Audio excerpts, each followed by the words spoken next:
sejahtera bagi kita semua. Oke. Diberkati Tuhan, penuh sukacita dan bahagia. Oke. Bapak Ibu Saudara yang saya kasihi, kita di waktu-waktu ini melihat, mendengar, menyaksikan banyak bencana yang terjadi di sekitar kita, di bangsa kita. Ya, nah tentu kita harus berdoa. Tentu kita malam hari ini menyatukan hati kita dan kita punya kepercayaan bahwa Tuhan sanggup menyatakan dirinya sehingga orang yang mungkin sudah kena bencana bisa dikuatkan, diteguhkan ya imannya kepada Tuhan jadi menjadi lebih baik, menjadi kembali bersungguh-sungguh kepada Tuhan, dan yang bencana-bencana yang akan terjadi pun mukjizat bisa terjadi sehingga tidak terjadi bencana-bencana susulannya karena umat Tuhan yang berdoa ya Bapak Ibu Saudara. Nah,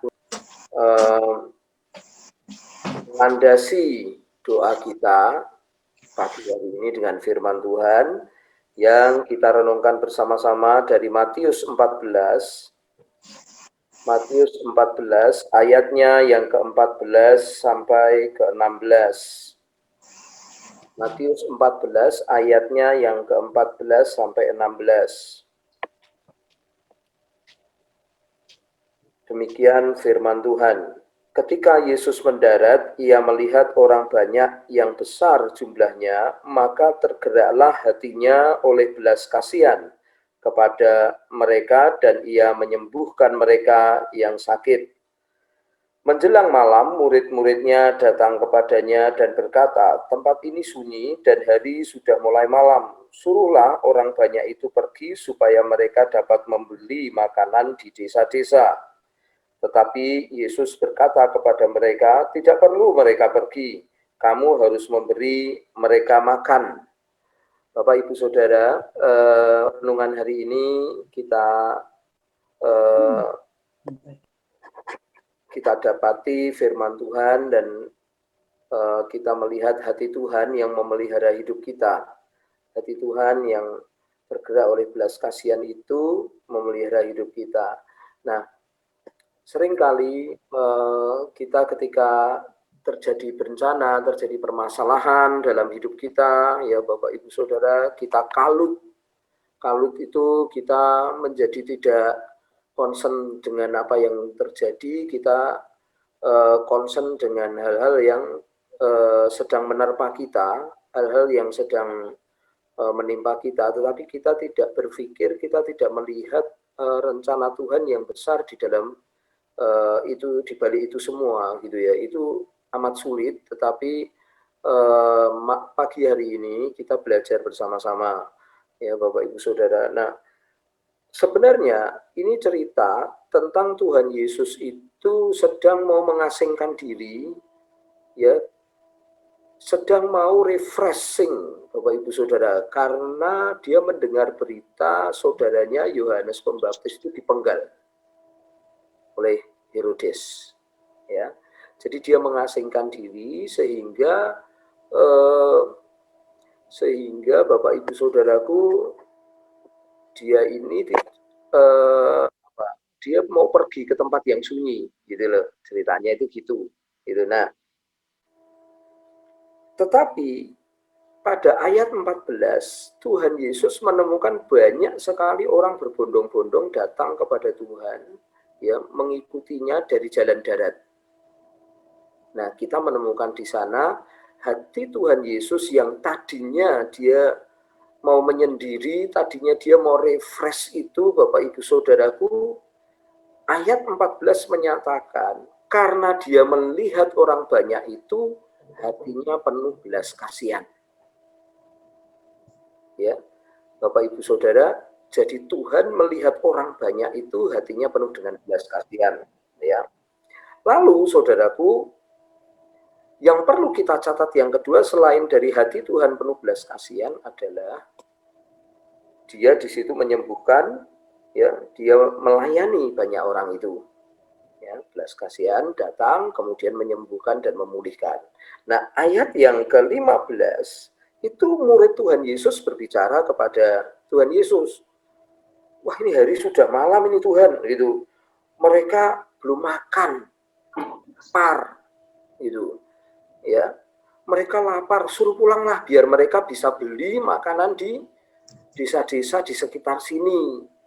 Gitu. Tetapi jawabnya Tuhan di situ adalah tidak perlu mereka pergi, kamu harus memberi mereka makan. Ya. Kemudian yang pertama tadi yang kita baca ayat 14, Tuhan Yesus penuh dengan belas kasihan, lalu Tuhan Yesus melayani orang-orang di situ, menyembuhkan, memulihkan, ya Bapak Ibu Saudara. Yang kedua, Bapak Ibu Saudara, muridnya Tuhan Yesus ini melihat situasi orang banyak itu, Bapak Ibu yang belum makan, ya, pikirannya murid-murid Tuhan Yesus tuh, wah ini mesake ini, belum makan, kasihan gitu, pulang, suruh pulang gitu, supaya mereka bisa beli makan. Tetapi pikirannya Tuhan Yesus tidak demikian. Pikirannya Tuhan Yesus, kamu harus yang memberi makan. Nah, Bapak Ibu Saudaraku, ayat 15, ya Bapak Ibu Saudaraku, Yesus sedang mengajari murid-muridnya, Yesus sedang Bapak Ibu melatih seorang murid-muridnya tadi untuk melihat situasi ini, bahwa Tuhan itu memelihara, Tuhan memandang dengan penuh belas kasihan, dan menyembuhkan dan memulihkan Bapak Ibu Saudara ya. Dan ayat 15 ayat 15 itu murid Tuhan Yesus Bapak Ibu Saudara sedang dilatih oleh Tuhan untuk melihat, untuk percaya sama Tuhan bahwa sesuatu itu pasti terjadi ketika bersama-sama Tuhan Bapak Ibu Saudara. Nah, ya. Kemudian yang ayat 16, kamu yang harus memberi makan, ya. Nah, Bapak Ibu Saudaraku, di sini Tuhan bisa kita lihat hatinya. Ia melayani orang banyak, ia memelihara orang banyak dengan hati yang penuh belas kasihan, bukan hanya rohaninya yang Tuhan pelihara, ya Bapak Ibu Saudara, bukan hanya jiwanya, tetapi di sini Tuhan juga memelihara fisikly kita.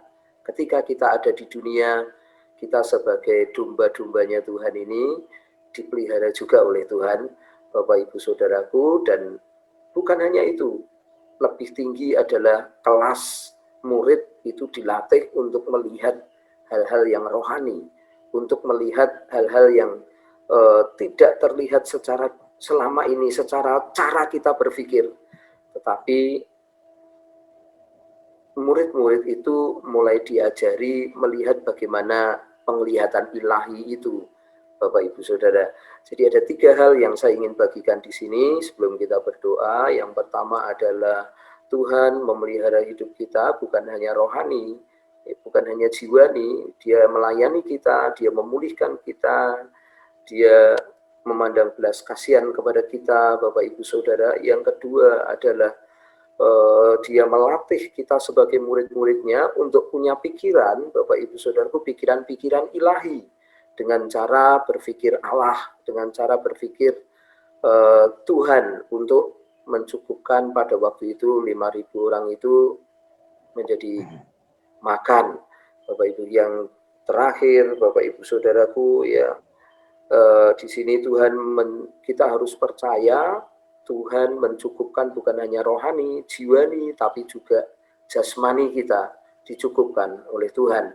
Oleh karena itu 3 hal ini Bapak Ibu Saudaraku, mari kita berdoa, percaya kepada Tuhan.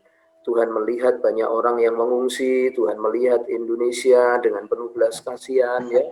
Dan kita sebagai murid Tuhan, kita harus melihat dengan cara-cara yang ilahi.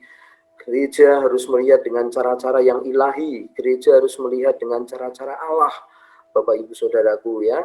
Yang ketiga, kita percaya bahwa Tuhan pasti memberkati kita, memberkati bangsa kita, memberkati orang banyak secara fisik. Tuhan pasti berkati juga. Mari kita percaya kepada Tuhan, Bapak Ibu Saudaraku, bahwa Tuhan melakukan itu. 3 hal ini mendasari kita berdoa.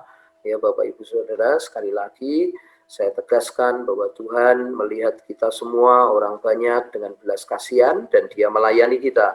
Yang kedua, Dia bukan hanya itu, kita sebagai murid Tuhan siapapun, dimanapun, kita dilatih untuk melihat pikiran-pikiran kita menjadi pikiran-pikiran Allah, pikiran-pikiran ilahi.